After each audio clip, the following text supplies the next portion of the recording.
Hello friends, welcome back to QGIS Basics. Today we will learn setting of vertical tiling, oblique zoom level, distance measurement and coordinate capture, hyperlink of photographs. Friends, you had given positive response to my earlier videos, so you are requested to subscribe my channel, press the subscribe and press bell icon and select all so you will get updates and hit the like button. So proceed to the tutorial. So let's start it. First we will load the layers. I'm going to load this road layer and this railway layer. So we want to fix the zoom level to this. So first I will tell you about how to set the zoom level. As you double click on this railway layer and went to this rendering tab, just click and activate scale dependent visibility. So this is the minimum and this is the maximum zoom level up to which you can see the layer. So I'm just changing this to 50,000. If I click this 50,000 and click OK, then you will see that my railways layer disappears. As I zoom to 50,000 level, or I click here, just one, you can see here, this is the railway layer. So this railway lines appears at 50,000 scale. If I zoom out again, then it will disappear. Similarly, I can set zoom level for road also. Just activate this and I want this to 1 lakh and click OK. Now this layer also disappears. As I click zoom into, suppose I zoom into 90,000, click enter, it will be appear. If I click zoom out, then it will disappear and again appears. As I zoom in and comes below 50,000 zoom level, then my railway line will appear. This is the zoom level. One more thing I will tell you. I'm just going to load my tiles from my tile server. In earlier video I tell you about how to create your offline tile server. I just attach the card above so you can get your own tile server by watching the video. So I'm just adding this arc image and just I'm loading OpenStreetMap and this is Google image. So these are the layers. I'm just turning off the OpenStreetMap. These are my offline tiles. So what I have to do, you will see a zoom level here. This is the zoom level. Left down, on left down side you will see a zoom level. We are now at level zoom 5. It's approximate 5. Now this is 5.64. As I zoom in, this is my 7 zoom level. This is my 8.75. I have only tiles up to 8 zoom level there here, and here I have more zoom level tiles. As I zoom in, I am just going to turn off arc image, just open the Google image. This is my 9 zoom level tiles and these are the 10 zoom level. This is 11, 12, 13 and so on. As you go down, your zoom level increase and the clarity of your image also increase. Fix your layers, scaling and zoom level. Here in these vector layers we are setting scaling, at which scale the layers should appear. Similarly we can do for other layers. 4-point layers we can set our zoom level up to 25,000 scale. So this is all about zooming of layers. So now we will learn how to measure the distance. For measuring a distance, there is a scale button here. As you see, measuring line. As you click on this, a dialog will appear. Here is the measuring distance. You can change it to measuring unit. Suppose I change it to kilometer. If I measure it, this road from here to here, I'm just clicking, and up to here, this railway line. So my distance is 24 kilometer. Click right, it will leave the tail of measuring line. So you will see these are the segments between this point to this point. It's 3.746 kilometer. From this point to this point, it is 3.077. From this point to this point, it's a 1.830, and so on. You can measure distance using Cartesian and ellipsoidal method. These are the two methods. These are Cartesian. For button, you will see the calculation based on Cartesian calculation selected. So area is calculated using Cartesian calculation. If you select ellipsoid, the projection calculation based on project ellipsoidal calculation is selected. The coordinates are transformed to choose an ellipsoid, and the distance is calculated in meter. The value is converted from meter to kilometer. I change this, that is why it is written here. If I select meter, then it will be disappear. So this is how you can measure the distance. Similarly, you can measure the area. If I want to measure this area, and right click to leave the measuring tail, you will see here this is the area in square meter, this is a square kilometer. Similarly, you can do this for measuring angle also. If I click here, just click, and now from this point, this shows the angle. This is 90 degree, this is minus 179, and this is 0. So measuring button calculate measuring line, measuring area, and measuring angle. If we want to capture some coordinates of a location, then there is one method. If you put the cursor on this junction, it will show the coordinates at bottom in coordinate section. You will see here in coordinate section. But if you want to save the coordinates, as I move the mouse, the coordinates will get changed. In QGIS 3.16, we have more facilities how to capture the coordinates.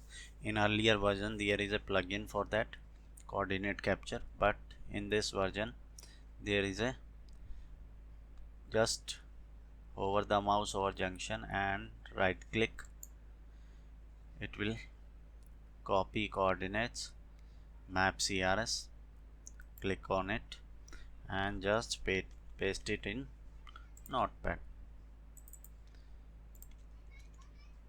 This is first coordinate.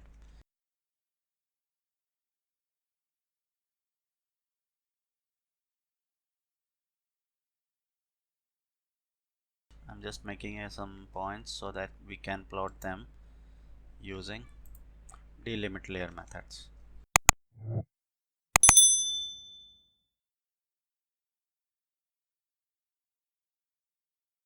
So we have captured 6 points, and this is how we can capture the coordinates.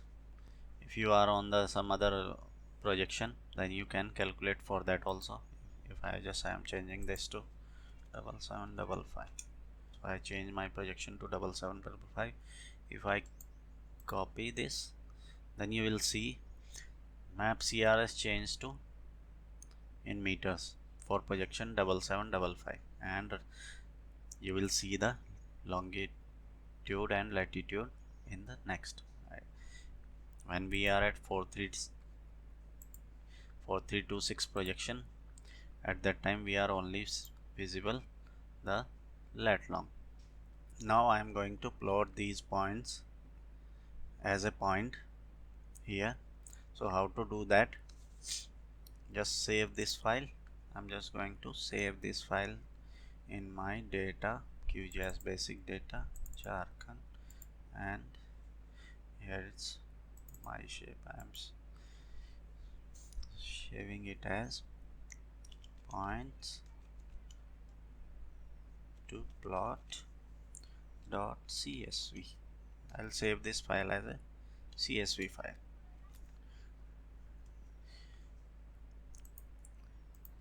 If you save this file without these double quotes, then it will be saved as a .txt file. If I enclose this point to plot.csv in double inverted commas, then it will be saved in csv extension as I mentioned here. So just click save. In top I'll define here, this is my longitude in first, and after it is latitude, and just save it. Control S and just closing this. Now click on layer, add delimit text layer.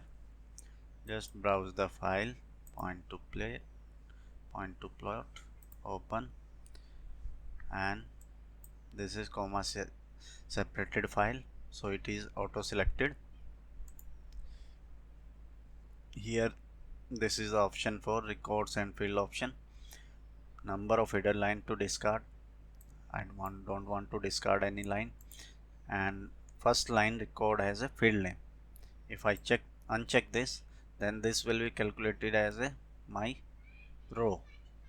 If I click first record as field name, then it will be as a my table column names. So these are the geometry definition. As you expand the geometry definition, you have to define which is x field. X field is longitude and y field is latitude, and I want to place the point coordinates, and geometry CRS is 4326. Since these points are in longitude latitude, so we have to select this projection as 4326. This is the layer setting. You can use this, use a special index, or you can use this and leave it as it is, and click add.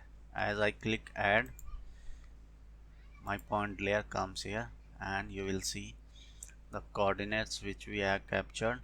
I plotted here. This is my first point, this is second, third, and this is how we can plot the points. Similarly, we can plot the GPX coordinates also. If you have a GPX file, the GPX file contains route, points, routes, track point, tracks. If I click on, if I want to add this, just drag it here. It will ask for what you want to add. I'm just select. You can deselect all or select all, and okay, click on.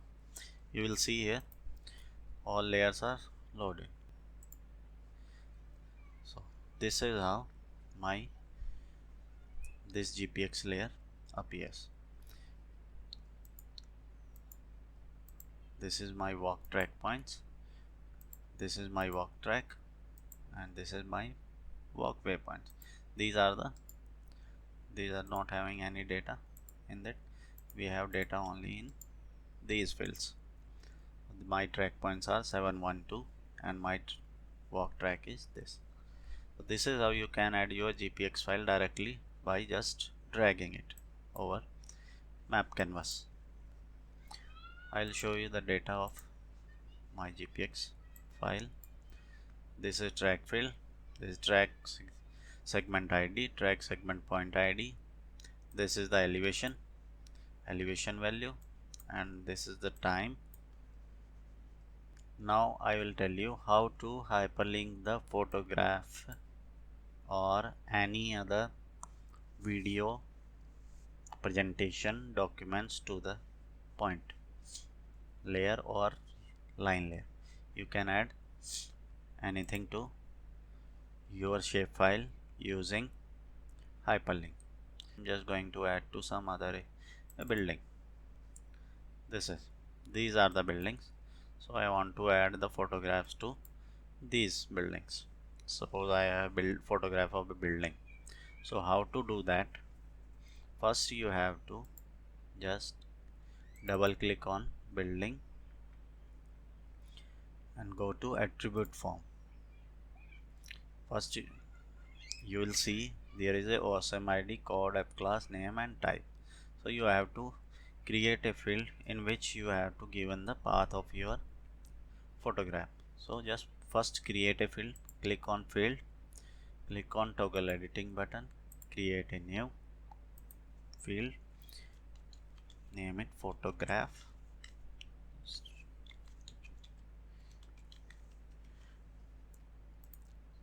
set is text integer and give it maximum length 254 and just click OK and turn off toggle editing. It will ask for saving. Save it. Now then you will see the photograph field here. So for photograph you have to open it as a attachment. Your type field is text editing. Earlier our photograph field is also have a default value text edit. Change it to attachment. You can define the default path also or a relative path to the project path. Okay. Or you can define directory path also and just name here photograph name and use a hyperlink for document path. Just click this also.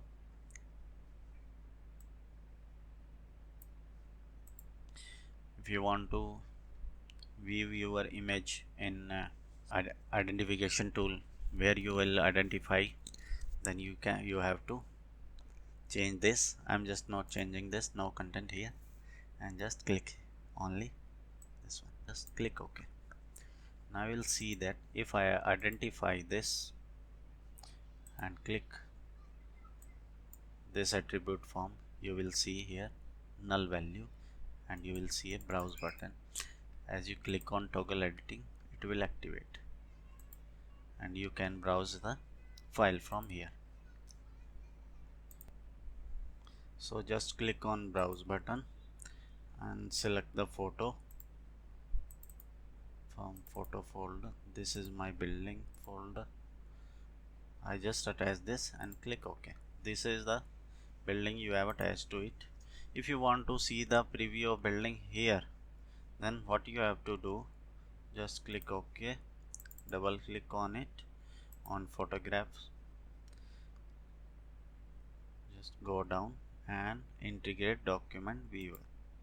So this is image and you can change the size to here. Suppose I want 400 by 400 and click OK.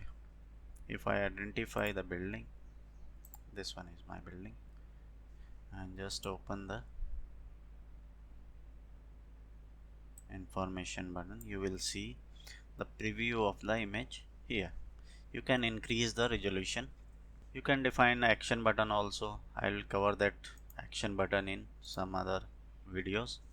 So this is how you can attach your photograph. Similarly, you can attach any document to this also. If I want to attach some document to this path, so I am just attaching it to photo folder. I'm just doing this. I'm just attaching that same text file which we have made,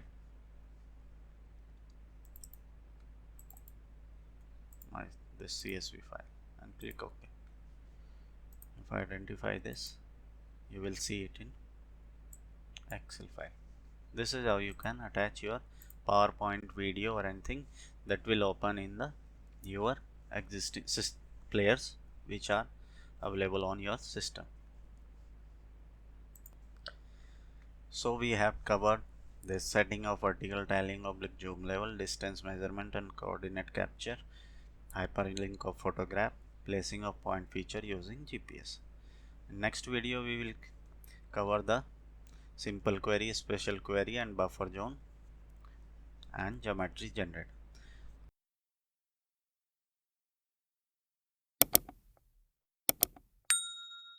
one more thing I want to tell, this video is only for tutorial purpose. I am just covering the main highlights of QGIS so that you can understand how to use QGIS. Thanks for watching. If you haven't joined my playlist, please join the playlist. Click on subscribe button, press bell icon and bookmark this playlist so you will get the complete guide of QGIS basics.